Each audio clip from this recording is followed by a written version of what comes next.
Aí pronto, vinha a galera do TCU, né, e falava, nananina não, se vocês forem para essa direção aqui, é crime de responsabilidade, o impeachment começa no dia seguinte. Isso porque, graças a Deus, alguns membros dos ministérios tinham uma boa relação com o TCU, por estarem na máquina pública há mais tempo, e sabiam, era o departamento jurídico de cada ministério, e sabiam o que poderia provocar o TCU.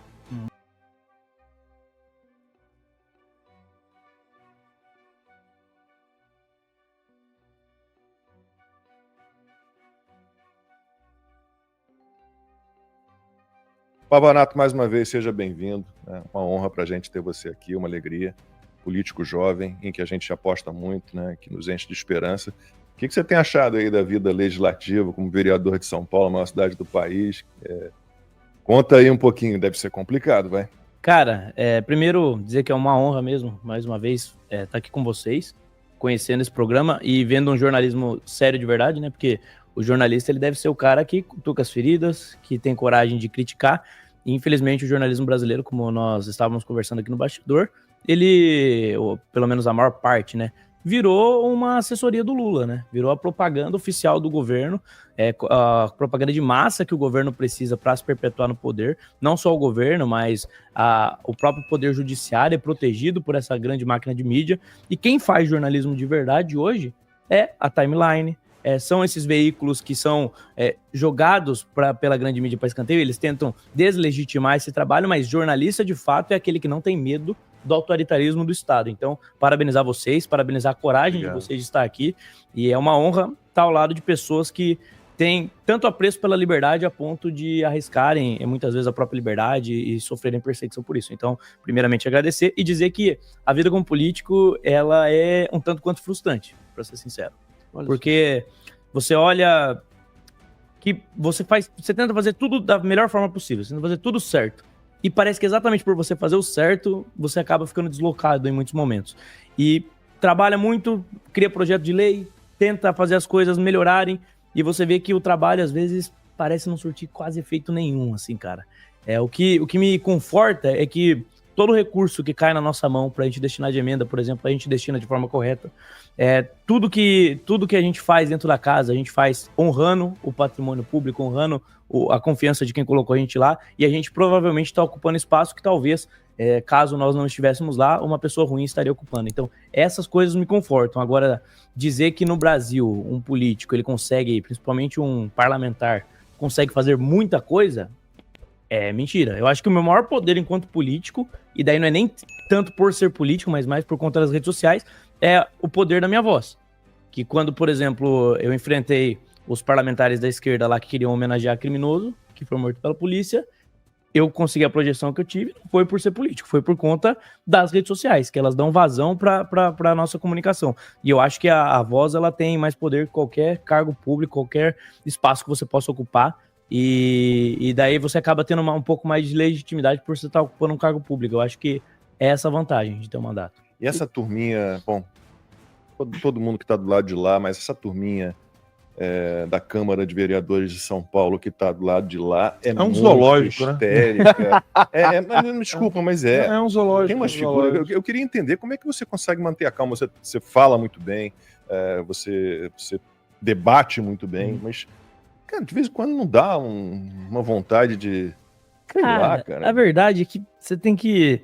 Eu cresci fazendo vídeo no confronto, né? Ia pra uma manifestação, discutia e tal, a galera vinha pra cima. Então, pra fazer esse tipo de vídeo e você não ser preso, porque assim, eles podem me bater, podem me arrebentar. Agora, se eu relar a mão em alguém, eu tô ferrado. Sim. Então, você tem que ter um controle emocional. Eu acho que isso foi me preparando um pouco, assim. Na Câmara, perto do que é você entrar numa faculdade federal, é piada, cara. É brincadeira ali. Então, e o que surpreende a galera lá é que eu brigo no microfone, sou incisivo, etc.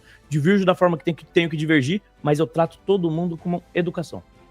Educação. Relacionamento ali, não vai ter político de esquerda que vai poder dizer que eu trato alguém mal, que eu desrespeito alguém, etc.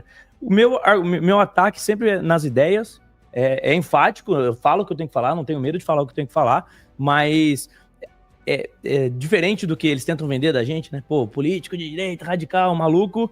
Eu sempre tive um relacionamento muito bom. Inclusive, teve uma vez uma esquerdista que debateu comigo no podcast, etc. Eu arrebentei com ela e depois ela ficou muito brava na rede social. E ela falava assim, ele gritava no microfone, ele acabou comigo, mas ele ficava fingindo que era educado no bastidor. Ele tratou bem no bastidor. Então a crítica dela é que eu tratei ela bem. Agora, pergunta daqueles programas matinais, né? Quem é mais fedorento? O esquerdista fora da Câmara ou o esquerdista que tá na Câmara? Rapaz, Esse programa, tipo Fátima Bernardes, curiosidade sensitiva. eu acho que pra entrar no plenário tem que passar um perfuminho. Não pega bem. Menos mal, né? Agora o Pavanato é judoca, né? Tava contando pra gente que ele é judoca, competir, tudo, federado. Então a história é mais ou menos assim: você estava competindo na categoria absoluto, né?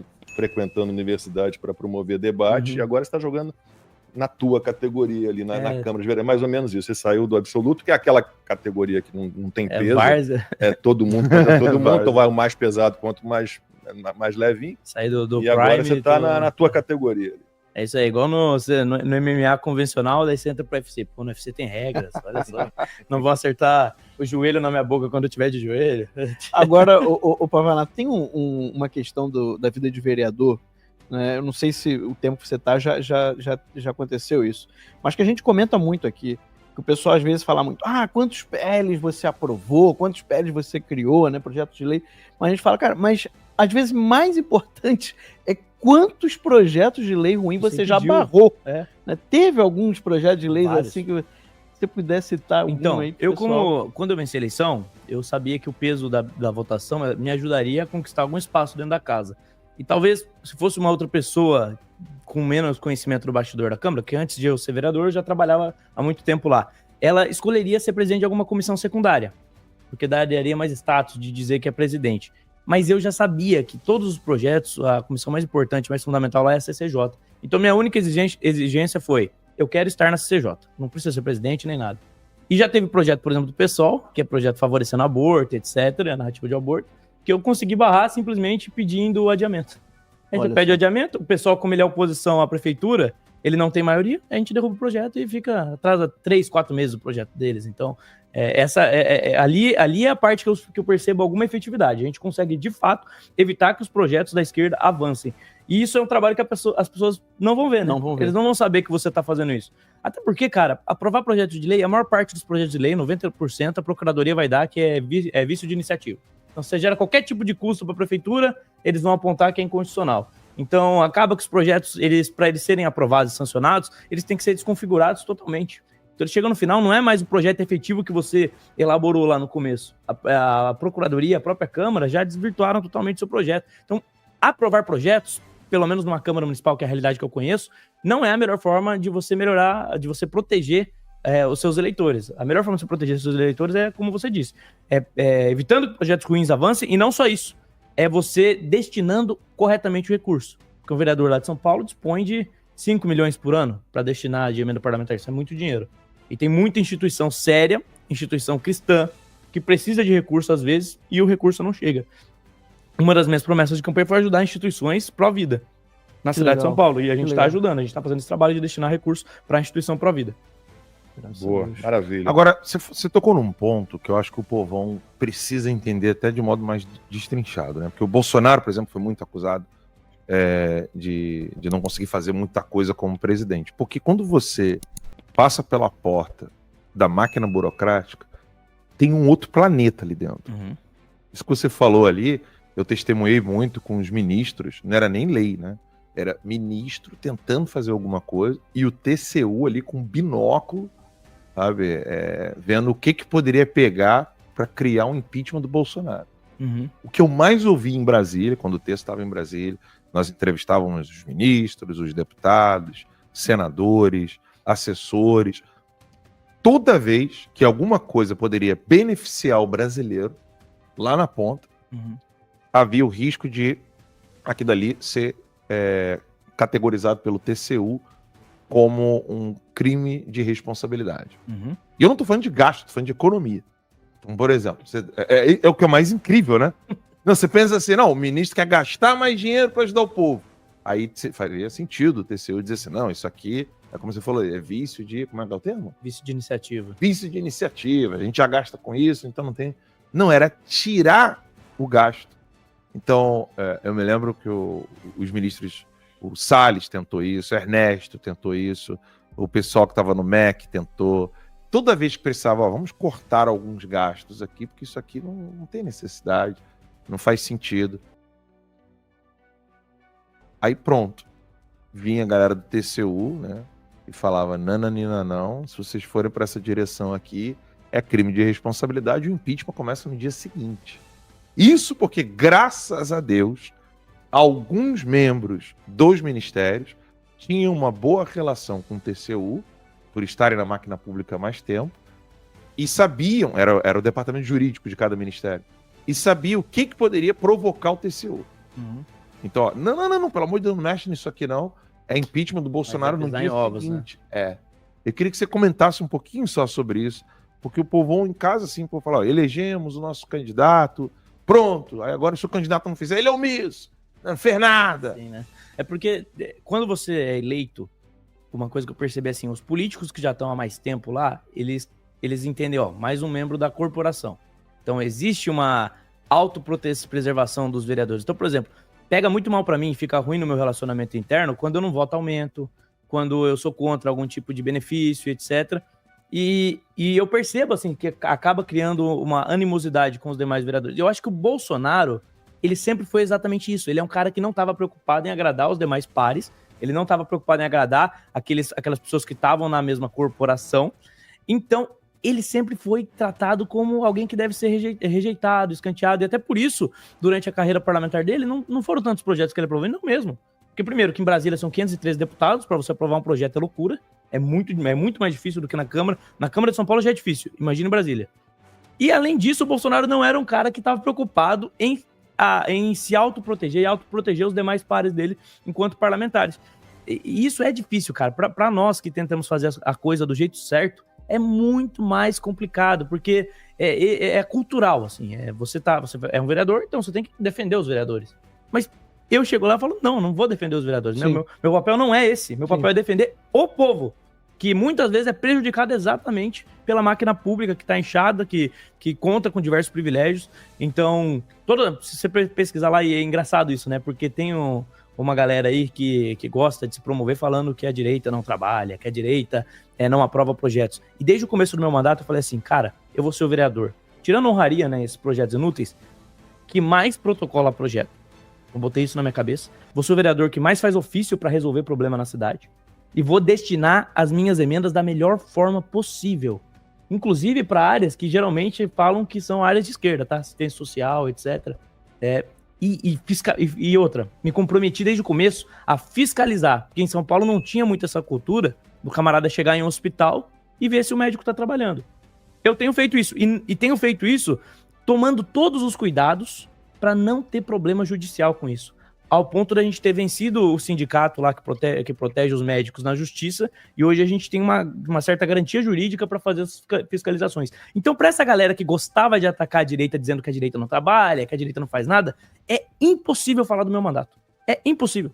Você não vai achar outro vereador que esteja fazendo as coisas tão na régua quanto eu tenho feito. Exatamente já pensando no nível dos ataques que a gente sofre, né? É aquilo que você disse, o Bolsonaro tinha que pisar em ovos, senão ele se lascava. E eu sei que desde que eu assumi o mandato, ainda mais visado do jeito que eu sou por conta da votação, eu precisaria ter esse cuidado.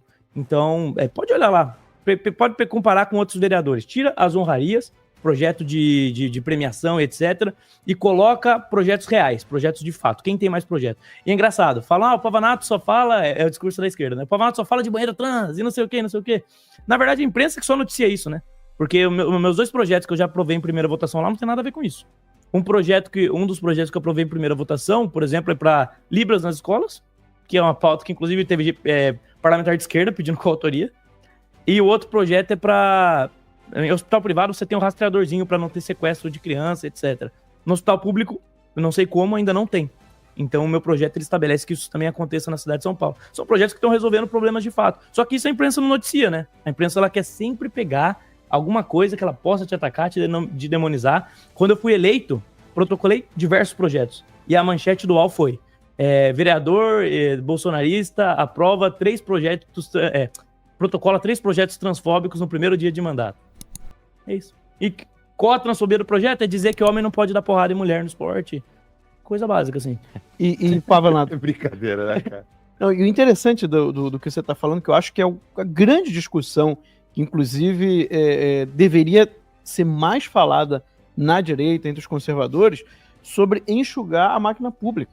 Ou seja, olha a dificuldade que quando você entra, você tem para enxugar a máquina. Porque, claro, os vereadores estão advogando em causa própria. Sim. Tem mais vereadores assim querendo fazer esse movimento, ou são muito poucos? É muito poucos, e é aí que eu falei que é frustrante, e é exatamente aí que tá a sensação de frustração. Porque você sabe, eu vou votar contra aqui, eu vou falar contra aqui. Não vai repercutir, porque geralmente esse tipo de conteúdo não vai ser o que vai viralizar, etc. Vou me indispor com os outros vereadores e vai aprovar do mesmo jeito, porque sou eu. Então é isso, essa é a sensação de frustração, porque você tá ali, você tá fazendo, eu tô agindo corretamente, simples assim, e não vai ter repercussão nenhuma. E muitas vezes até a repercussão negativa que deveria ter para quem vota errado, também não acontece. Acontece somente o desgaste, só tem desgaste, não tem vantagem em você votar contra um aumento do salário, não tem vantagem em você votar contra um privilégio que está sendo criado. E essa questão aí de enxugar a máquina pública é algo que também eu fui percebendo. Antes eu achava assim, antes de eu ser eleito, né, quando eu disputei para deputado, eu falava assim, não, vou ser eleito, vou abrir mão de tudo ali, vou deixar quase nada. Aí eu comecei a perceber assim, cara, eu fui ver o que acontece com o dinheiro de quem abre mão. Ele volta pra mesa da Câmara, e esse dinheiro é redistribuído e realocado para outra coisa.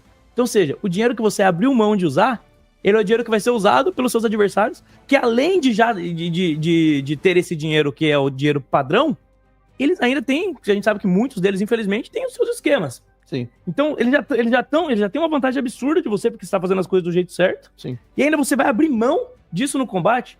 Então, assim, eu sou contra privilégio, eu acho que a gente tem que jogar a máquina pública, mas eu não sou idiota. Claro. Então, eu uso todo o recurso que tá na minha mão, eu não vou abrir mão para voltar pro bolso de outros concorrentes. Não, eu uso esse recurso da melhor forma possível, para fazer um bom trabalho. E se um dia tiver uma oportunidade da gente conseguir fazer alguma coisa de fato para reduzir privilégio, vai ser para todo mundo. Eu não vou me colocar em desvantagem em uma luta que já é desigual. Já é assimétrico. Perfeito. Se alguém não segue regras, se alguém não tem ética e você tá lutando com essa pessoa, já não é legítimo. Pô, a luta não pode dar dedo no olho. O cara tá o tempo todo acertando o seu olho.